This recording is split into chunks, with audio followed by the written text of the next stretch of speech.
If you hired an architect to design a glass and steel house like this, it would eventually end up costing about $1,000 a square foot. All in, this is $350 a square foot. It's democratizing high-end living.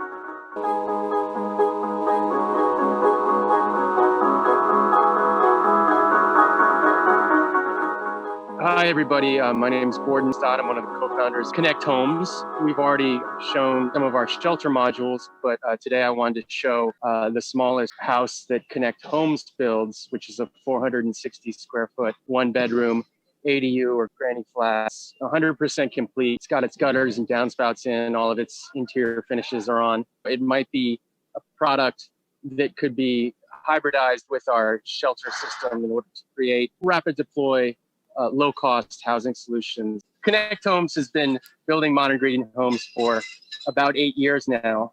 Recently, this year, launched the shelter division in order to provide rapid deploy interim housing solutions to those in great need. But there's this really interesting kind of overlap where the size and price point of our Connect Home take what we've learned from building our shelters, do something really smart and interesting in the ADU space. And I think that the Connect One points to all of that. High design, tiny home, this becomes a way to actually potentially rapidly move into a house that could be on your site while you're rebuilding, after fire. If you pick like an off-the-shelf design that's already pre-approved by a city, how long does it take to build? 2 to 3 months for the entire build process. We've actually built 4 of these Connect Ones, and you can kind of see them. So because they end up arriving 100% complete, it's really a very, very fast turnaround for getting into a really, really nice high-end modern greenhouse. We do everything but the site work, but we also deliver and install all of our homes and our shelters. Connect Homes has a 100,000 square foot factory here in San Bernardino. We're running an assembly line. Currently, we have the equivalent of a 2,000 square foot house coming off our assembly line every 6 working days. We're ramping up to build the shelter line as well. We've done our first large shelter project. We delivered 88 beds to Mountain View, sort of simultaneously ramping up that shelter line to be able to build 24 beds a day out of our factory. So this is 11.5 by 40. It uses a wider module. That wider module really lets you have kind of like a real living room area. The kind of dimensional limit of like pilot cars and all of that other stuff is right around 12 feet. So at 11.6 wide, this ends up being just small enough, narrow enough that it doesn't require like really significant logistics in order to deliver it. We price this out for delivery to the East Coast, and it's about $8,000 or $9,000 to ship this module cross country. Potentially has a national footprint. Including an estimate for doing site work, ends up being right around $200,000. It uses sort of the same steel moment frame system that we use on our houses. You can see right here is a steel moment frame that's being used. The moment connection, which is just, the way in which the columns and beams are welded together in this case, I don't know how many hours it takes to do each one of these welds, but it's, I think it's something like 10 hours or something like that. But you can also see, so here's just in the deck, you can see we've got our mahogany decking there. These can be paired with the Connect Ones in order to make a really nice kind of covered outdoor area. They can also be paired with our shelter line as well to make kind of communal eating spaces and gathering spaces that are outdoors. And so we have all of our seismic resistance in the way in which the steel is welded together. And then also the sort of openness of the steel frame means essentially you can put glass wherever you want to in the house, including the entire way around the perimeter, and still have the seismic resistance, which translates in a very similar way to, let's say, the Florida kind of like hurricane codes. You'd need to sort of turn the glass into missile glass, which is a specification that we can give to our door and window manufacturer in order, whether it's high winds, or if this gets set on poor soils, potentially the foundation might need to be slightly tweaked. All of that happens kind of in the first month. Weld it to the foundation, and then the local GC who pulled the plumbing utilities would then also sort of do that last connection between the stub downs underneath the house and then also the site stub ups that are underneath the module. This little carve out space actually becomes really important when building structures like these, because what it means is that the client doesn't have to build anything on site in order to get into the module. You don't have to build like a site deck or anything like that. You do need to put stairs up to it, but that's it. Have a nice little threshold space, even though it's like a 460 square foot, 1-bedroom house, there's still a feeling of arrival. So yeah, this is the great, this is 11 and a half feet wide, exactly, yeah. Situate yourself, the bedroom's over there. This is obviously the bathroom in here.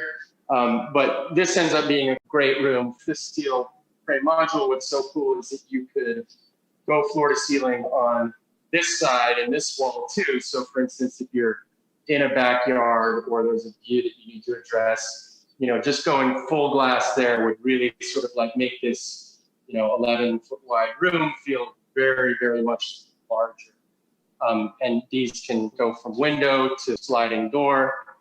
And then kind of like that principle goes all the way around the house in the kitchen area, because ultimately it is so nice to be cooking in a galley kitchen and then be turning around and be sort of like outside while you're cooking.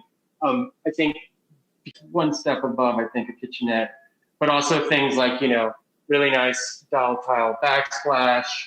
Summit line does a lot of nice, like little small appliances. This is their 2-burner kind of electric.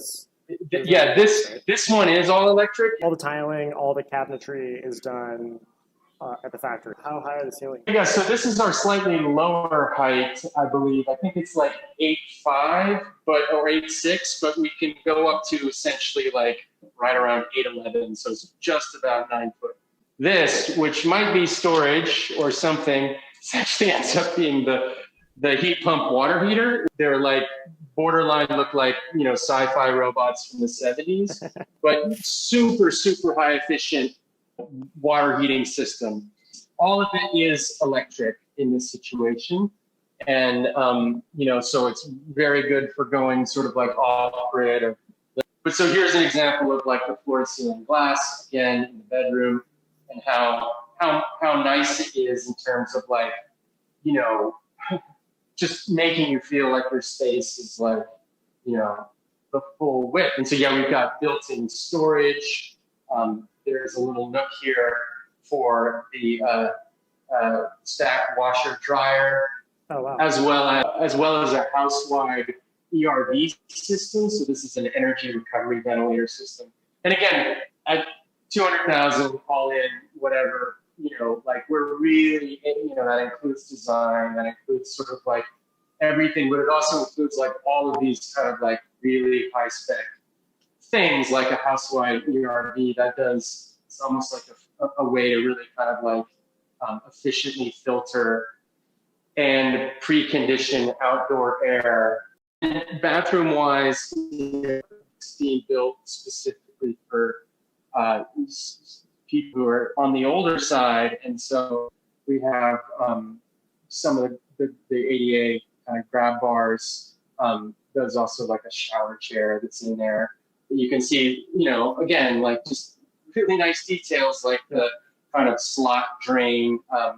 It's just the kind of features that you would find in like a really well-built modern house. Yeah. Material-wise, we're using all of the sort of like wildland urban interface kind of assemblies that we always use with our homes, because they're typically being placed in kind of like the fire line. We're using PVC roofing, which is, nothing's obviously fireproof. PVC just doesn't like to burn necessarily. So this is a Galvalume. So it's steel siding with like I think an electroplated aluminum finish that I think has something like a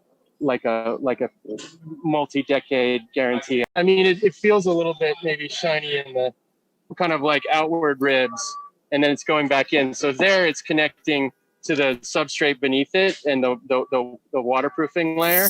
But then here there's like a little air gap. So yeah, it ends up being a little bit hollow there. And then we're kind of, finishing off those edges here with these foam inserts there, so things don't get inside of it. So, but it comes in a whole spectrum of colors, including, something that looks like galvanized metal. The sewer underneath the bath area and the kitchen area. And then there are kind of pipes that are also stubbing down, supply pipes that are going either to the heat pump water heater, which is over in that part of the house, but then also to serve the sinks and the bath. Right now there's a 1-year warranty on everything. And then because we're the contractor, there's sort of state mandated warranties for all different parts of the house. So whether it's like the plumbing, I don't know what it is. I think it's like 7 years for plumbing, 10 to 12 years for structural, but kind of like it's a way of ensuring the home buyer that they're getting kind of a quality product, because the contractor has to stand behind what he's built. You say is the most misunderstood aspect? There's something really counterintuitive in high cost to build regions, which is where we're building in. If you hired an architect to design a glass and steel house like this, it would eventually end up costing about $1,000 a square foot. All in, this is like $350 a square foot. An experienced modern lifestyle, in a small footprint, but the small footprint doesn't actually detract from the experience. It actually maybe in a way kind of like adds to it. And so that just becomes super exciting. What would you say is the most innovative aspect? Just bringing the glass and steel modern lifestyle to people's backyards, something that's cool and that also helps. The first 6 use cases for the Connect One has been fire recovery and also CARES Funding Act for Native American reservation that needed to literally build within 3 months or their funding would go away, and we were able to hit all their benchmarks and be able to produce in that timeline. It's kind of the prefab fantasy that one day there's just sort of this like empty lot, and the next day you have like something that's Instagram worthy. Gordon, thank you for the tour of the Connect Home One. Thank you for what you're doing to bring attention to innovative housing solutions.